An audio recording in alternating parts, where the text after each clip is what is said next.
Good evening friends, welcome to my YouTube channel glorious legal web. आइए हम लोग रोज की तरह आज भी लीगल चर्चा में जुड़ते हैं। आज हम लोग डिस्कस करेंगे एक सर्विस मैटर पे।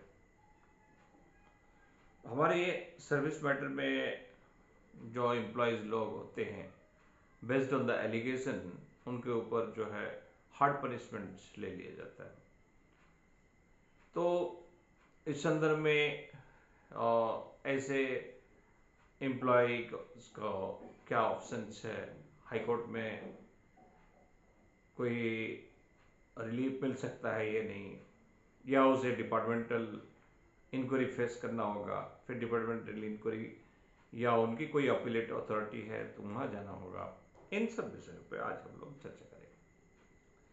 तो आइए आज हम लोग एक स्पेसिफिक केस के ऊपर चर्चा करते हैं जिसमें डिपार्टमेंट जो है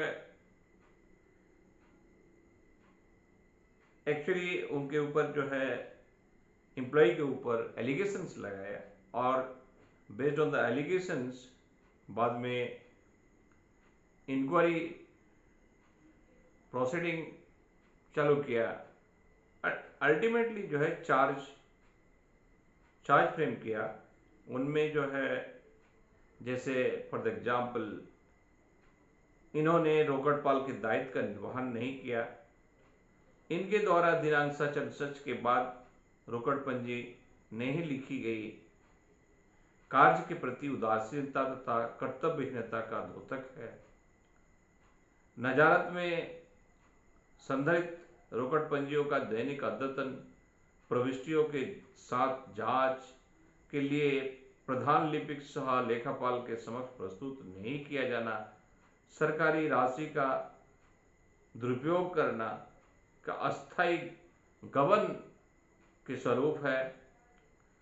इनके द्वारा कुल जो है सच एंड सच रुपया का प्रभार नहीं सौंपा गया जो सरकारी राशि का गबन है, तथा सच एंड सच राशि की गलत प्रविष्टियां समायोजन रोकड़ पंजी में की गई एंड प्रखंड के सीमेंट गोदाम तथा SGRY के तहत संधारित खाद्यान्न गोदाम का लेखा जो है नहीं रखा गया।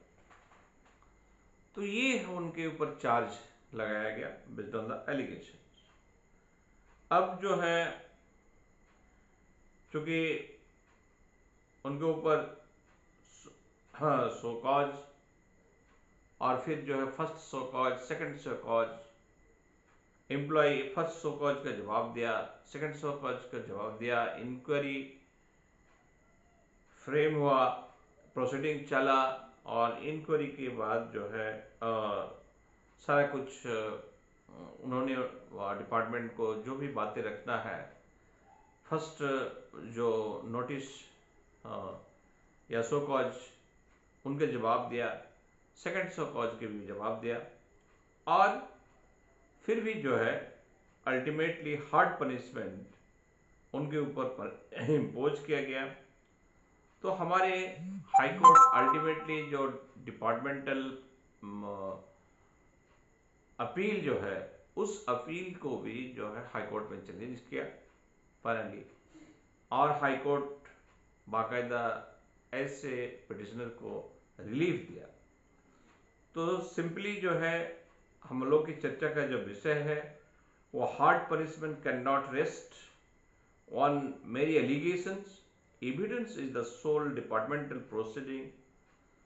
तो हमारे एलिगेशन के ऊपर किसी एम्प्लॉय के ऊपर हार्ड पनिशमेंट नहीं लिया जा सकता सिर्फ इसलिए कि उनके ऊपर एलिगेशन है। ऐसे पनिशमेंट देने के लिए एविडेंस जो है बहुत जरूरी है। Evidence is the sole departmental proceeding. अगर डिपार्टमेंटल प्रोसीडिंग्स में क्या कहते हैं गवाह को बुलाया जाता है, गवाह को पूछा जाता है, गवाह ऐसे केस को ट्रू करते हैं, तब जाके जो है ऐसे कोई हार्ड पनिशमेंट लिया जा सकता है। लेकिन डिपार्टमेंटल प्रोसीडिंग में अगर किसी इंडिपेंडेंट गवाह को बुलाया ही नहीं गया हो, किसी कोई उनकी जो है विटनेस या गवाही को रिकॉर्ड में नहीं लाया गया हो और सिर्फ एलिगेशन के बेस पे अगर कोई कठोर पनिशमेंट दे देता है तो ये ऐसे ऑर्डर को जो हाई कोर्ट में चैलेंज कर सकते हैं और एक्वास हो सकता है। तो disciplinary proceedings are quasi judicial in nature. अगर कोई डिपार्टमेंट कोई डिसिप्लिनरी प्रोसीडिंग लेते हैं तो ये आप हम सब जानते हैं ये क्वासी जुडिशियल नेचर है। Even where allegations involve embezzlement and derelictions of duty or financial irregularities, the disciplinary authorities cannot impose severe punishments merely on suspicions or unproved documents. Every charge must be established through legally admissible evidence. तो हमारे जो legal point है यही है कि सिर्फ आप allegation के बेस पे आप किसी को हार्ड पनिशमेंट इम्पोज नहीं कर सकते। हमारे लीगल जो पॉइंट है वो पॉइंट है disciplinary proceedings are quasi judicial in nature even where allegations involve embezzlement and derelictions of duty और financial irregularities, the disciplinary authorities cannot impose severe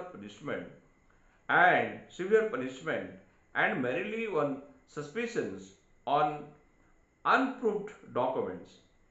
Every charge must be established through legally admissible evidence. तो friends, nature of the punishment in this case, जिस case में हम लोग चर्चा कर रहे हैं, the employee was punished with stoppage of 3 increment with cumulative effect. उनका 3 इंक्रीमेंट को स्टॉप कर दिया गया क्यूमुलेटिव इफेक्ट से, और रिकवरी जो है such and such amount 2 lakh, 5 lakh, 10 lakh, restrictions of salary during the suspension to only substance allowance. दूसरा जो पनिशमेंट इंपोज किया गया, एक तो उसका 3 इंक्रीमेंट को स्टॉपेज कर दिया गया क्यूमुलेटिव इफेक्ट से, दूसरा एक recovery certain amount 5 lakh, 10 lakh जो भी हो, और वो डायरेक्ट सैलरी से कट जाएगा, उसको नहीं मिलेगा, रिकवरी होगा।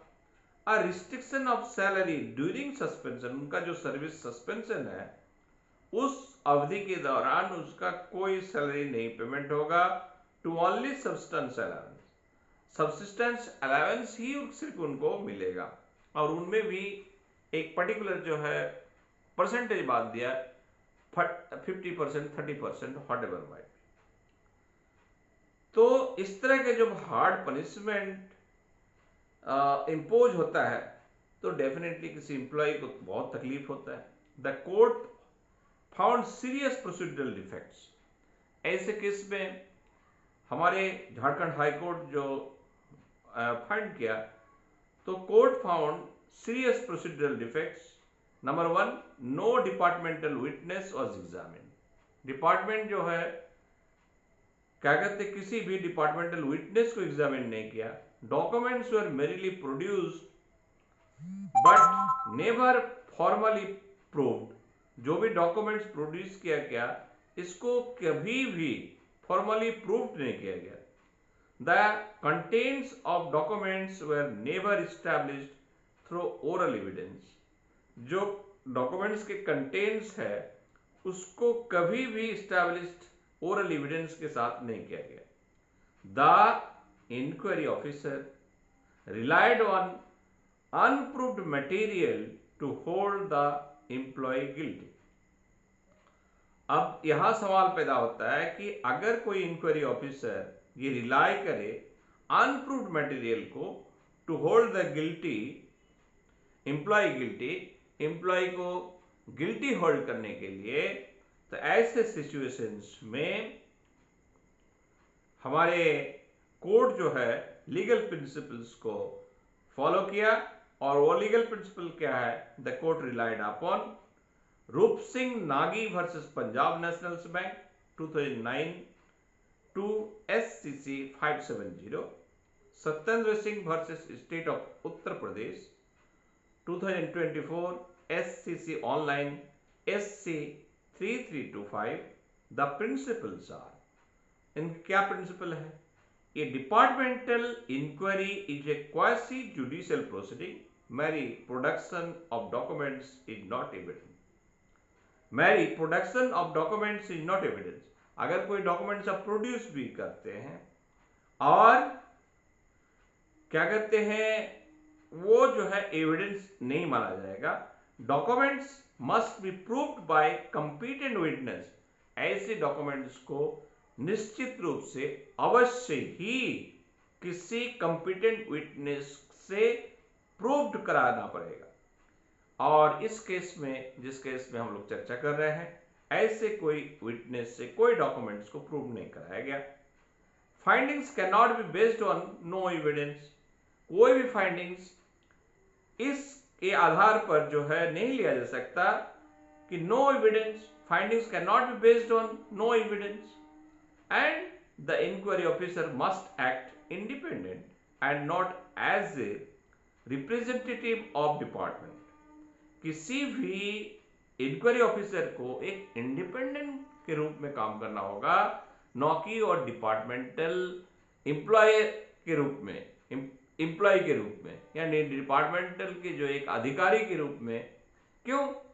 क्योंकि उसको एक इंक्वायरी दिया गया और ये एक्सपेक्ट किया जाता है कि वो इंडिपेंडेंट रहे, ना तो वो डिपार्टमेंट के फेवर में और ना ही जो है जिसके ऊपर एलिगेशन लगाया गया, इन दिस केस मान लीजिए पिटिशनर के ऊपर, तो उनको जो तथ्य है, उनके पास जो भी डॉक्यूमेंट्स आया है, विटनेस जो बताया है, उन सब को रिकॉर्ड में लाते हुए वो एक फाइंडिंग्स ला सकते हैं। तो the inquiry officer must act independent and not as a representative of the department. वो किसी डिपार्टमेंट की रिप्रेजेंटेटिव की तरह बिहेव नहीं कर सकता। अब सवाल पैदा होता है कि why hard punishment can not be survive. ऐसे कोई हार्ड पनिशमेंट क्यों सर्वाइव नहीं कर सकता? Answer is the more severe the punishment, the greater the duty to ensure number 1 strict compliance with natural justice, क्योंकि हमारे नेचुरल जस्टिस के violations नहीं होना चाहिए। प्रूफ ऑफ एवरी चार्ज, कोई भी चार्ज आप लगाते हैं तो उसको प्रूव करना होगा। Opportunity of cross examination, cross examination की अपॉर्चुनिटी देना होगा। और reason findings based on evidence, और जो भी रीजन फाइंडिंग्स हुआ वो बेस्ड ऑन एविडेंस हुआ। Without these safeguards punishment becomes arbitrary and violates Articles 14 and 21 of the Constitution. अगर इस तरह की सेफगार्ड नहीं दिया जाता तो ऐसे सिचुएशंस में ऐसे पनिशमेंट बिकम्स आर्बिट्ररी, ऐसे पनिशमेंट को आर्बिट्ररी माना जाएगा, यानी डिपार्टमेंट की तरफ से एक मनमानी पनिशमेंट माना जाएगा, एंड वायलेट्स आर्टिकल्स 14, और इसको ये भी माना जाएगा कि Article 14 of the Constitution of India and Article 21 of the Constitution of India का वायलेशन हुआ। तो फाइनली जो है हमारे झारखंड हाई कोर्ट ऑर्डर किया कि क्वाश द पनिशमेंट ऑर्डर, इस पनिशमेंट को ऑर्डर को क्वाश कर दिया, और quash the appellate order, appellate order को भी, पहले तो पनिशमेंट ऑर्डर हुआ होगा तभी न जाके अपील हुआ होगा, तो अपील दोनों को जो है appellate order, and decline to order a fresh inquiry because the employee had already retired. चूंकि एम्प्लॉय या पिटिशनर जो ऑलरेडी रिटायर्ड पर्सन है, इसलिए डिनोवो जो प्रोसीडिंग है इंक्वायरी का वो फिर इनिशिएट नहीं हो सकता। ये साफ क्लियर डायरेक्शंस हमारे हाई कोर्ट ने दिया कि decline to order a fresh inquiry because the employee had already retired. तो फ्रेंड, हम लोग इस केस में कंक्लूजन के तौर पर कह सकते हैं कि however grave the allegations, however severe the proposed punishment, guilt cannot be presumed in a departmental inquiry. Evidence, not suspicions, is the foundation of the justice. Hard punishment without legal proof is unsustainable in law. This judgment is an excellent precedent for explanations that natural justice and proof of charge are indispensable before imposing any major departmental punishment. तो friend, आज का discussions काफ़ी healthy discussions है। बहुत सारे लोग जो है इस तरह के प्रॉब्लम्स फेस करते हैं। एक बार हम लोग फिर भी जो है कंक्लूजन्स को एक बार और रिपीट करते हैं कि however grave the allegations, however severe the proposed punishment, guilt cannot be presumed in a departmental inquiry. Evidence, not suspicions, is the foundation of justice. Hard punishment without legal proof is unsustainable in law. This judgment is an excellent, this order, whatever might be, is an excellent precedent for explanation that the natural justice and proof of charge are indispensable before imposing any major departmental punishment. तो friends, आज का discussions इतना ही। Hope so discussions अच्छा लगा होगा। खासकर जो हमारे एम्प्लॉयज लोग हैं, हमारे कभी कभी कोई डिपार्टमेंट आर्बिट्ररी एक्शंस ले लेते हैं, तो हमारे ऐसे एम्प्लॉय जो है हमारे हाई कोर्ट के दरवाजा खटखटा सकते हैं। निश्चित रूप से हाई कोर्ट से जो है रिलीफ मिलेगा। फिर मिलेंगे फ्रेंड्स अगला वीडियो में। अगर वीडियो अच्छा लगे तो वीडियो को शेयर करें, हमारे यूट्यूब चैनल को सब्सक्राइब करें। फिर मिलेंगे अगला वीडियो में। जय हिंद।